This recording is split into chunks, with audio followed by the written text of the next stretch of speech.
कटक जिला टांगीचौतर ब्लॉक अंतर्गत मणिया ग्राम DAV Padmavati public school परिसर में एक मेगा रक्तदान शिविर कार्यक्रम आयोजित हो कार्यक्रम में टांगी सालेपुर विधायक श्री प्रशांत बेहरा मुख्य अतिथि भाव जोगदे बेले स्कूल प्रिंसिपाल तरफ सम्मानित करने सहित संबर्धना दिया।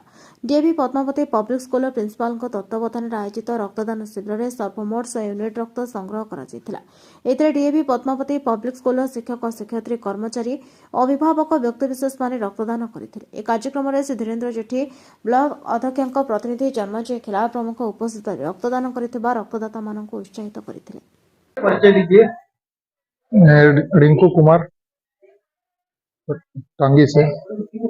आज जो ब्लड डोनेशन कैंप हो रहा है के बारे में क्या बताएं? बहुत अच्छा प्रोग्राम है और ये होना भी चाहिए। यदि हम लोग ब्लड डोनेट नहीं करेंगे तो फिर बहुत मुश्किल होगा जिस पेशेंट को जरूरी है। इसके लिए हम लोग लगातार कोशिश करते हैं कि कहीं भी ब्लड का कमी ना हो। सारा देश में जो ब्लड का समस्या है, इसके लिए हम लोग को सभी को आगे आना होगा और इसको समझना पड़ेगा। ये तो कहीं बन नहीं सकता है, जब भी हम लोग को देना ही पड़ेगा, उसके बाद ही इसका कोई निदान निकल सकता है। आज आप जो ब्लड है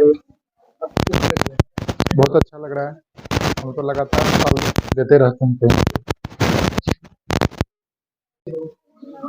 DAV Padmavati public school principal.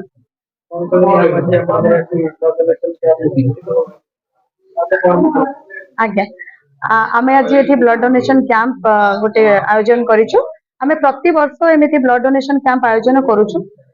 DAV school एवं आरएसबी रो मिलित ये आमे आयोजन करिछु कैंप टिको। प्रति वर्ष डीएवी ऑर्गेनाइजेशन ही सब बेले कम्युनिटी अवेयरनेस प्रोग्राम करे। पाठपढ़ा सांग को आम पिला होलिस्टिक डेवलपमेंट को देखु मेनली आउ से कम्युनिटी अवेयरनेस से सब जिनिस को आम भी मुख्यतः प्राधान्य दे था। आज सेमती ब्लड डोनेशन कैंप आमर प्रति वर्ष पर ऑर्गेनाइज होईची। वर्तमान सुधा 50-60 यूनिट कलेक्शन हो गला। आगक आम आशा रखीचु 100 यूनिट ऊपर को जीव बोली। एटा तो आमर डीएवी स्कूल मेन गोटे प्रोग्राम।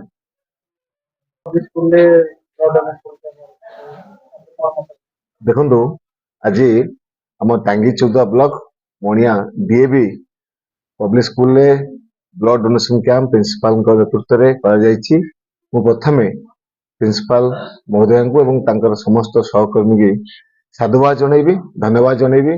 ये महत्व कार्य कर रक्तदान ठारू महत् कार्य किसी न थाए। आज रक्त अभाव अनेक लोक अतीत मृत्युवरण करते। आज एभली महत्व कार्य निश्चिंत भाव में प्रिंसिपाल एवं डीएवी समस्त स्टाफ को साधुवाद ज्ञापन कर डीएवी स्कूल जो मान अवदान रही आम ए अंचल माटीर सुयोग्य सन्तान एसके बेहरा और आरके बेहरा धन्यवाद जनइबी। एभली आम राज्य ग्रामांचल डीएवी स्कूल खोलिबा बहुत कम, जहाँ द्वारा आम अंचल पिला माने किपरि भाव में गुणात्मक शिक्षा पाइबे, मेधावी भी आदर्श हे जो मानसिकता निश्चिंत भाव में मु आरएसबी समस्त कर्मकर्ता को साधुवाद जनाऊँगी।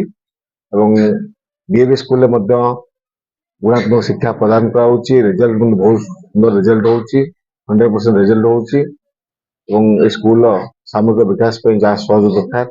आज अनेक कथा प्रिंसिपाल महोदय सहित आलोचना कर आम सहयोग निश्चित भाव रही। चौदह प्रशांत कुमार बराड़ रिपोर्ट, नायबती टीवी।